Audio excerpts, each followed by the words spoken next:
Okay, so our sources kick things off with something pretty dramatic. Sebastian Quadri, the Sebastian Quadri, apparently assassinated at a Geneva summit. Huge news. Right, except it wasn't actually him. Exactly, that's the twist, isn't it? A body double, surgically engineered, the notes say, taken out to fake his death and kick off something called Protocol Black. And Protocol Black, well, it really signals what's truly going on with the Quadri family. Their power, it's not just money or, pulling strings visibly.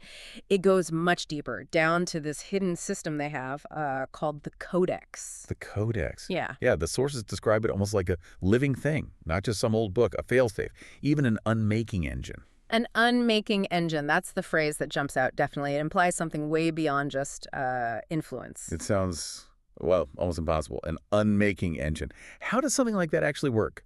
Do the sources give specifics? They do, surprisingly. It's not just metaphorical. The Codex, according to the material, can literally go back and erase people. Erase people. Yeah, like individuals or whole branches of the family wiped from historical records as if they never were. Wow.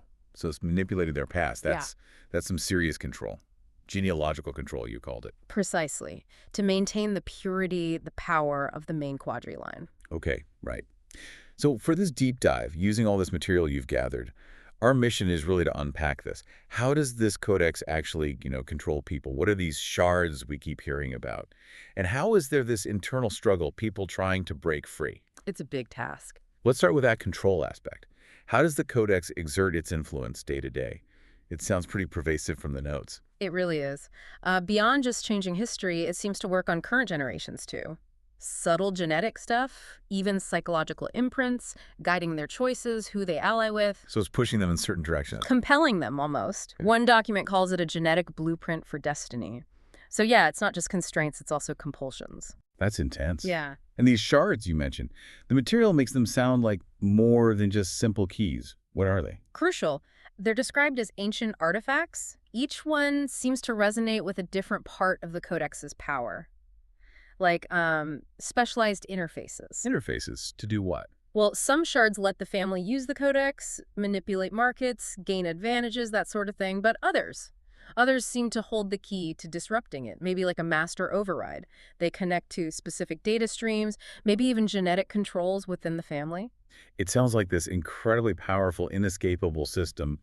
Yet you mentioned this internal struggle. Some family members are actually fighting back. Yes, and that's where it gets really fascinating. The sources point heavily to two figures, Anais and Timmy. Anais. She has the fourth shard, right? The one described as born, not forged. What does that mean? It suggests her connection is somehow natural, inherent, not engineered like maybe the others. So she isn't necessarily bound by the same manipulations. It gives her a different kind of access or perhaps immunity. Okay, and Temmie. The sources mention something really strange happening to him. Yeah, Timmy experiences a literal internal resequencing by the Codex, a complete identity shift almost. It's documented in some of the memoirs we looked at. It's radical. So these two, Anais and Temmie, they aren't playing by the old rules. Not at all. They're acting more like reckoners, deliberately trying to forge a new path, pushing back against this destiny seemingly written into their DNA. Right. So this deep dive, it really shows how this hidden ancient system, the Codex, tries to control everything about this family down to their genes. Mm-hmm. The conflict isn't just about power in the usual sense. It's about choice. Inherited destiny versus, well, the guts to try and rewrite your own future. Exactly. And when you see figures like Anais with that unique shard and Temmie undergoing that intense resequencing, they represent the potential to actually break that cycle. You're not just following the script. No, they're acting as these reckoners, deliberately choosing a different way forward for the entire bloodline. Exploring this Quadri struggle laid out in all this material, it really makes you think, doesn't it? About how hidden systems, maybe not as dramatic as the Codex, but still, how they can shape things. It raises a question for you, listening right now. What kind of inherited patterns or unspoken rules might be guiding your life without you even realizing it? Yeah. So consider this.